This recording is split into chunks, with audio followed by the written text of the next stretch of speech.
Assalamualaikum warahmatullahi wabarakatuh. Bertemu lagi bersama saya di Mungkar Channel. Nah, sekarang kita akan menelusuri makam-makam laskar perang yang gugur melawan pasukan Belanda atau penjajah Belanda pada masa pemerintahan Lapawoi Karengsegeri.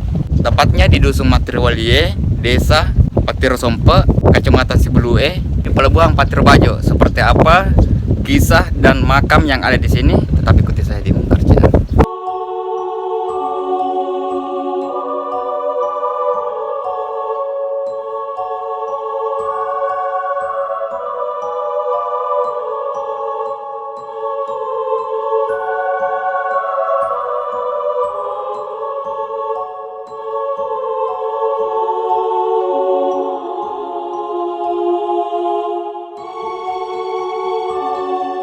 Oke, jadi letak makam di ujung Patir itu berada di kawasan unit penyelenggara Pelabuhan Kelas 3 Patir Bajo, Jalan Pelabuhan nomor 1, Kecamatan Sibulue, Kabupaten Bone.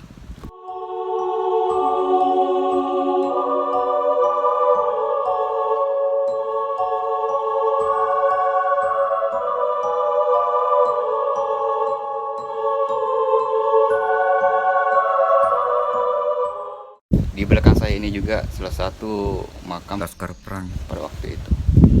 Ini kita bisa lihat makamnya dikelilingi oleh pagar besi, dan juga nisannya itu cantik karena sudah dicat. Ini kita bisa lihat.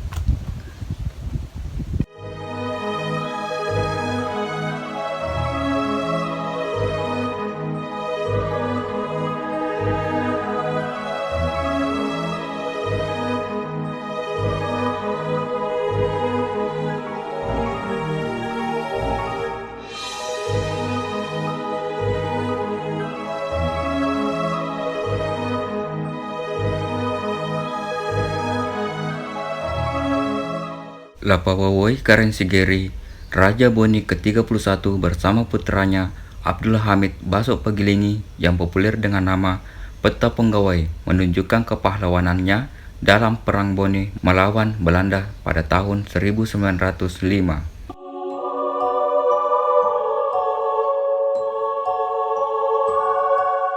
Walaupun Belanda menyerang dengan persenjataan lengkap dengan tentara terlatih, akan tetapi Lapawoi Karengsegeri tidak menjadi gentar. Dengan jiwa kesatria yang membara, ia menghadapi serangan Belanda di berbagai tempat. Pendaratan tentara Belanda di pantai timur Kerajaan Bone di kawasan Laut Teluk Bone, ujung Palete, Bajoe, ujung Patiro. Lapawoi Karengsegeri menyatakan perang di seluruh wilayah Kerajaan Bone terhadap Kompeni Belanda. Tindakan penuh keberanian ini dilakukan setelah mendapat dukungan dari anggota Hajat 7 serta seluruh pimpinan laskar Kerajaan Bone.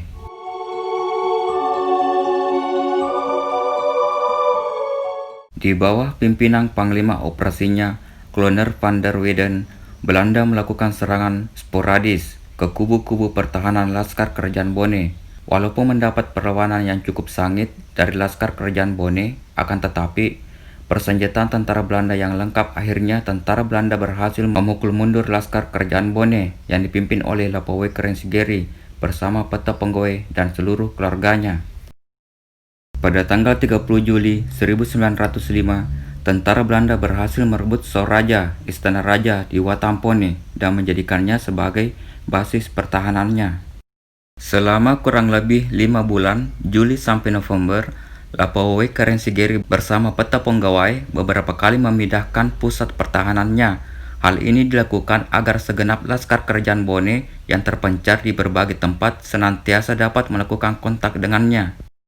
Adapun pusat-pusat pertahanan laskar Kerajaan Bone pada waktu itu antara lain Pelaka, Pasempe, Gotang, Lemuru, dan Cita di daerah Sopeng.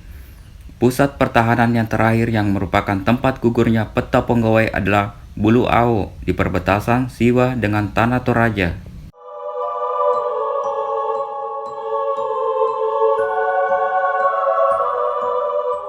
Dalam kondisi yang tidak menentu, menyusul kejaran serdadu Belanda yang juga semakin gencar, maka kedua petinggi Kerajaan Bone merubah taktik perangnya dari perlawanan frontal menjadi perang gerilya. Hal ini dilakukan karena semakin sulitnya mengkoordinir laskar-laskar kerajaan Bone yang terpencar di berbagai tempat.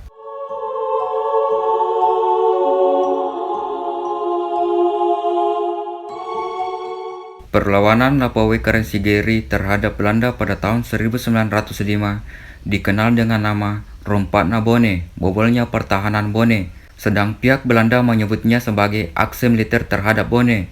Istilah Rompatna Bone berasal dari pernyataan Lapawai Kerensigeri sendiri ketika menyaksikan langsung peta pegawai putranya sendiri gugur diterjang peluru tentara Belanda. Hal ini diungkapkan dengan kalimat Bugis yang kental, Rompatni Bone, bobolnya benteng pertahanan Bone.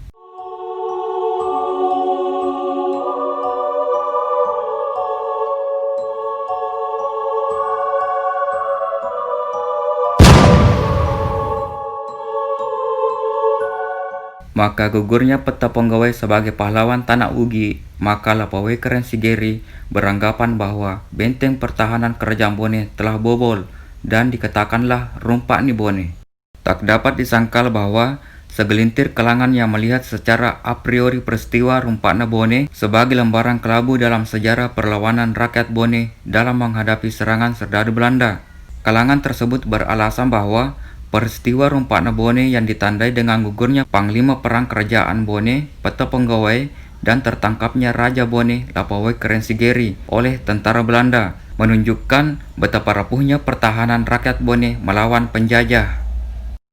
Namun, sebagian besar kalangan mengatakan bahwa peristiwa Rompatna Bone yang diawali dengan perlawanan yang cukup sengit yang ditandai gugurnya ribuan laskar Bone adalah sebuah peristiwa heroik yang jarang ditemukan tandingannya.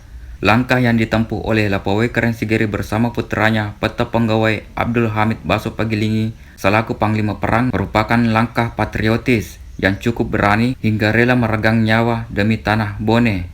Kalau bukan karena jiwa patriotis, Lapawai Kerensigeri selaku tokoh sentral perlawanan rakyat Bone pada masa itu melawan tentara Belanda, mungkin ceritanya menjadi lain.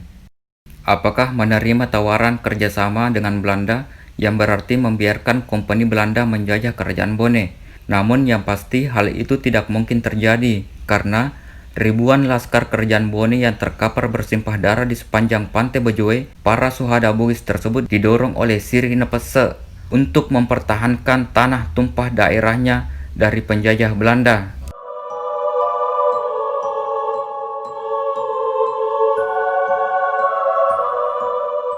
Dalam kenyataannya, memang harus diakui bahwa persenjataan Belanda yang lengkap ditunjang dengan ketangguhan personil militernya jauh berada di atas bila dibanding dengan persenjataan yang dimiliki oleh laskar kerajaan Bone. Tetapi, ketika kita mengenang kisah perlawanan Lapawai Kerensigeri terhadap Belanda yang pada akhirnya peta pegawai gugur dan Lapawai Kerensigeri sendiri tertawan, maka setidaknya patut dikenang dan direnungkan oleh generasi berikutnya.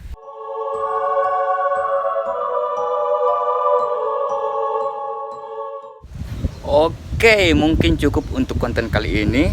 Semoga bermanfaat. Jika ada kesalahan, mohon dimaafkan. Tetap ikuti saya di konten-konten selanjutnya di channel Mungkar. Mari berwisata sejarah. Assalamualaikum warahmatullahi wabarakatuh. Bye.